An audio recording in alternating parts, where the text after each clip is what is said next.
Allah katakan hatta uhibbah. Pada satu titik tertentu saya sayang sama dia. Bagaimana kalau sudah disayang sama Allah? Khalas. Fa idza ahbabtu, kalau saya sayang dengan dia, kuntu sam'ahu alladhi yasma'u bih. Dia mendengar dengan saya. Wa basaruhu alladhi yubsiru bih, melihat dengan saya. Wa yadahu allati yabtishu biha, tangannya bergerak dengan saya. Wa rijlahu alladhi yamshi bihi, kakinya berjalan dengan saya. Ulama mengatakan kalimat dengan saya itu menunjukkan bahwa Allah akan menjaga seluruh anggota tubuhnya, tidak akan digerakkan melainkan dalam keridhaan Allah Subhanahu wa taala.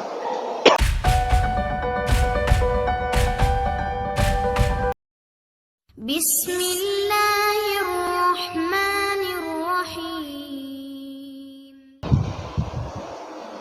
Dengan istri beliau tersebut, Nabi begitu mencintai Sayyidatina Khadijah.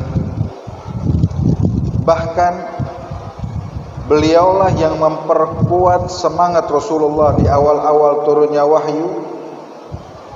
Ketika Nabi mengatakan saya takut saya akan binasa, ketika turun wahyu pertama di bulan Ramadan, yang mana Allah Subhanahu wa taala mengatakan syahrul Ramadan alladzi unzila fihi al-Qur'an hudan lin-nas wa bayyinatin minal huda wal furqan, terjadi di malam ke-17 dari bulan Ramadan ini. Dan juga di bulan ini Allah menurunkan Al-Qur'an secara utuh seluruhnya ke Baitul Izzah. Allah katakan dalam Al-Qur'an, "Inna anzalnahu fi lailatul qadr." Allah menurunkan Al-Qur'an secara keseluruhan di malam Lailatul Qadar yang terjadi juga di bulan Ramadan.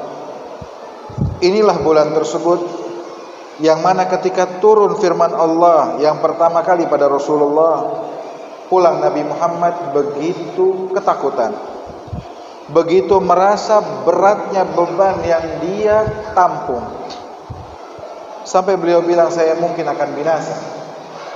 Tapi lihat, seorang wanita yang begitu cerdas, yang begitu memiliki ketenangan jiwa yang besar dan memiliki keimanan yang kuat kepada Allah Subhanahu wa taala.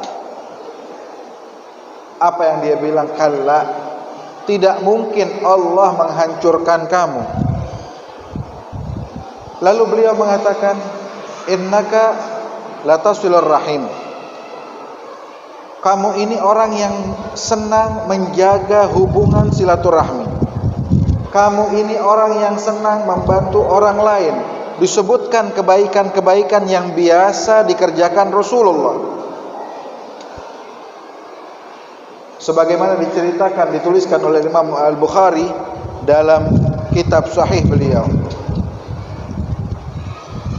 Sampai Nabi Muhammad begitu tenang. Bahkan beliau ajak Rasulullah ke sepupu beliau, seorang pendeta Nasrani, yang mana ketika ditanya oleh pendeta tersebut, Nabi menceritakan apa yang memang dia dapatkan di kitab-kitab terdahulu. Lalu pendeta ini mengatakan, coba kalaulah saya nanti di saat kamu diusir oleh kaummu, kalau saya masih hidup, saya yang bakal menolong kamu. Sampai Nabi bertanya, saya bakal diusir? Iya, kamu bakal diusir. Tidak ada orang yang mendapatkan hal ini dari Allah kecuali dia akan dimusuhi oleh kaumnya sendiri.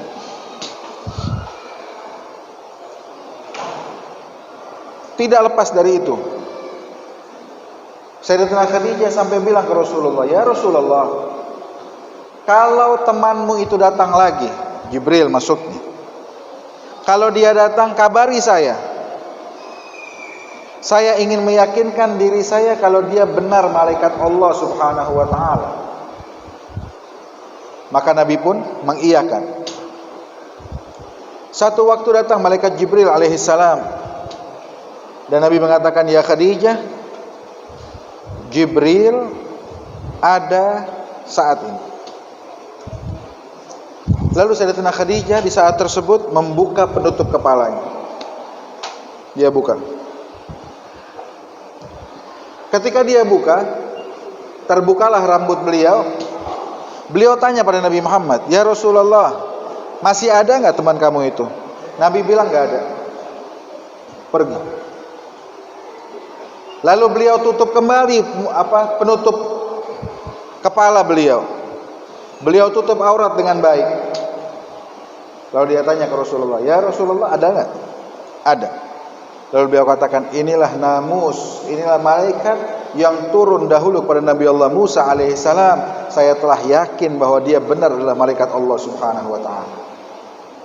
Sehingga dikatakan, itu malaikat gak bakal mendekat kepada rumah kita kalau di rumah kita tuh tidak dijaga aurat wanita-wanita kita dan juga aurat kita sebagai laki-laki. Kembali kepada rumah tangganya Rasulullah. Rumah tangga yang begitu indah. Bahkan Nabi Muhammad sallallahu alaihi wasallam begitu mencintai istri. Mungkin kalau kita tanya, kita yang punya istri, kapan terakhir kali kita bilang kepada istri kita, "Saya sayang sama kamu"? Kapan kira-kira? Mungkin kita lupa kapan ya. Tapi Nabi Muhammad kehidupannya begitu romantis dengan istrinya. Bahkan sepeninggal Sayyidatina Khadijah, tahun tersebut dikatakan tahun berduka cita untuk Rasulullah sallallahu alaihi wasallam. Bukan hanya tidak melupakan istrinya, tapi Nabi Muhammad tidak melupakan teman-teman istrinya. Setiap Nabi memotong hewan, ya, memotong kambing, Nabi pasti menyisakan ini buat fulan, teman-temannya Khadijah. Lebih dari itu, pernah ada tamu di rumahnya Rasulullah. Ketika diketuk pintu rumah tersebut, Nabi menangis. Ada apa ya Rasulullah? Ini ketukan dari teman-temannya Khadijah. Saya jadi teringat istri saya Khadijah, dan inilah ketukan yang saya dengar waktu itu. Dibuka benar, teman-teman Sayyidatina Khadijah yang bersilaturahmi ke rumahnya Rasulullah sallallahu alaihi wa ala alihi wasallam. Dari rumah tangga yang demikian itulah lahirlah orang-orang terbaik, orang-orang yang dibanggakan oleh Allah Subhanahu wa taala. Dan beginilah seharusnya rumah tangga kita bina di dalam lingkup ketaatan kepada Allah Subhanahu wa taala. Dan mudah-mudahan bulan Ramadan menjadi sebab utama bagi kita untuk kita dapat membenahi kondisi rumah tangga kita, sehingga menjadi rumah tangga yang benar-benar sesuai dengan apa yang dituntunkan Allah Subhanahu wa taala. Isi rumah tangga kita dengan Allah, isi rumah tangga kita dengan Nabi Muhammad sallallahu alaihi wa ala alihi wasallam. Jadikan rumah tangga kita sebagai tempat kita taat pada Allah Subhanahu wa taala. Dikatakan oleh Nabi Muhammad sallallahu alaihi wasallam, jangan jadikan rumah kalian itu seperti kuburan. Apa maksudnya? Rumah seperti kuburan, tidak ada ketaatan yang dikerjakan di rumah tersebut.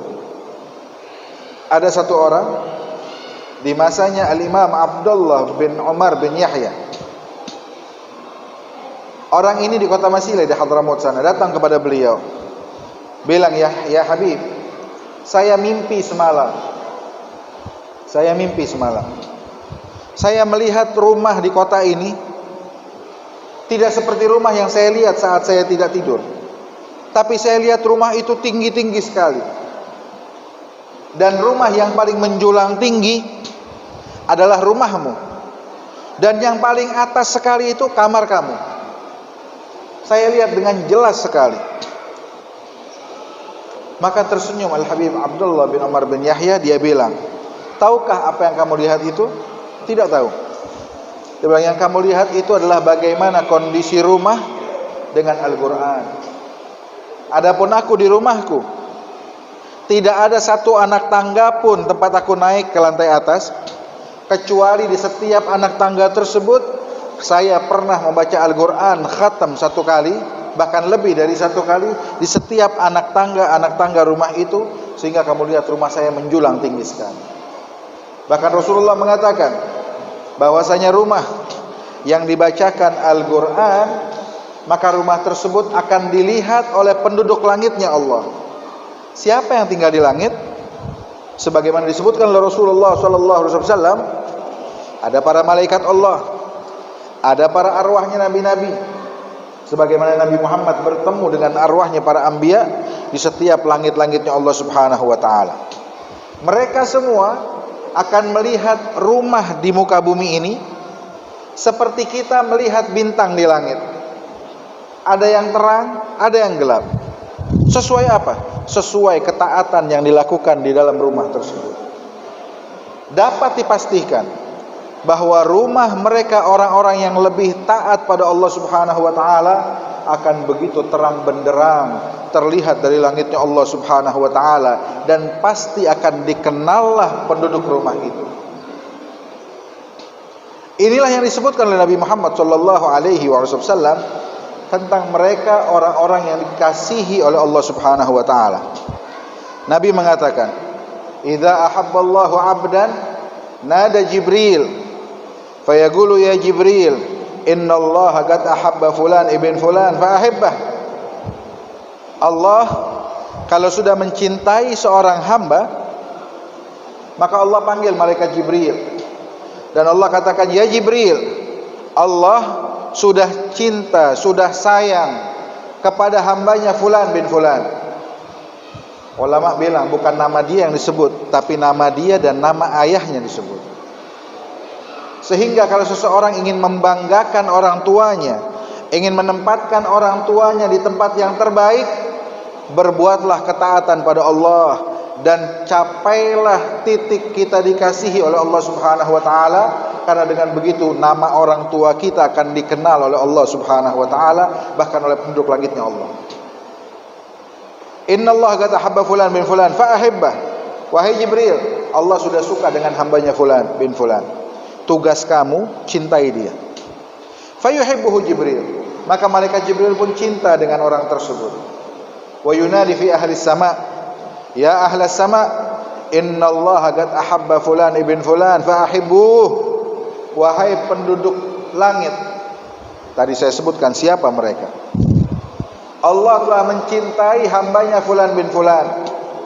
Maka tugas kalian semua, kalian harus cinta pada orang ini. Bayangkan, dia hidup mungkin bersama kita di bumi, tapi penduduk langitnya Allah kenal dengan orang ini. Apa tandanya? Terlihat cahaya yang begitu besar, yang begitu terang benderang, muncul dari rumah-rumahnya kaum salihin tersebut. Fayuhibbuhu ahlus sama. Seluruh penduduk langit pun cinta dengan orang itu. Fayudha'ul ghabulu fil ardh. Di bumi diletakkan al-ghabul oleh Allah Subhanahu wa taala, penerimaan masyarakat, penerimaan makhluk Allah Subhanahu wa taala kepada orang itu. Bagaimana agar kita dicintai oleh Allah? Jalannya cuma 2. Tidak banyak. Kita kalau masuk tentara tuh syaratnya banyak banget, harus begini.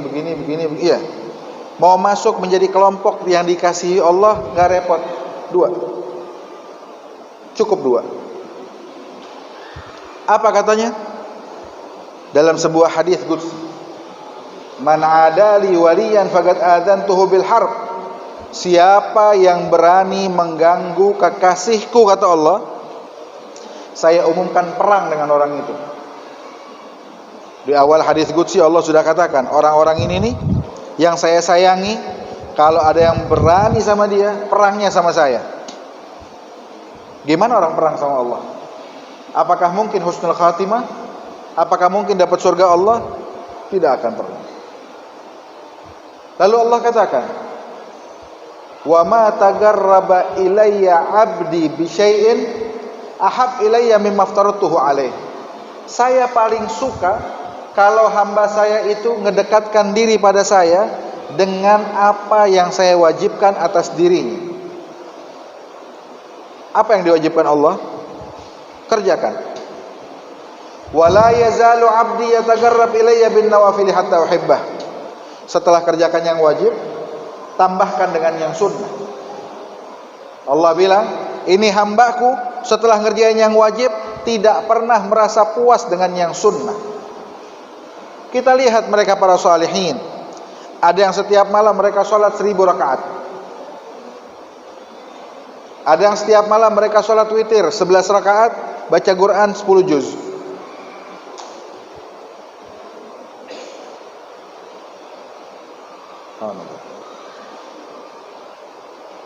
Allah. Dan banyak lagi. Kita kalau menyebutkan amalan mereka kita malu rasanya. Karena kita entah di mana. Dan kita pun malu kalau kita mengatakan kita ini pengikutnya mereka semua. Mereka tidak pernah puas dengan yang sunnah. Sayyidina Utsman bin Affan mengatakan, kalau bersih hati kita, kita tidak akan pernah kenyang dengan Al-Quran. Kita akan selalu ingin membaca Al-Quran. Sehingga beliau Sayyidina Utsman bin Affan, penutup sholat beliau di malam hari, beliau sholat 2 rakaat, baca Quran 30 juz.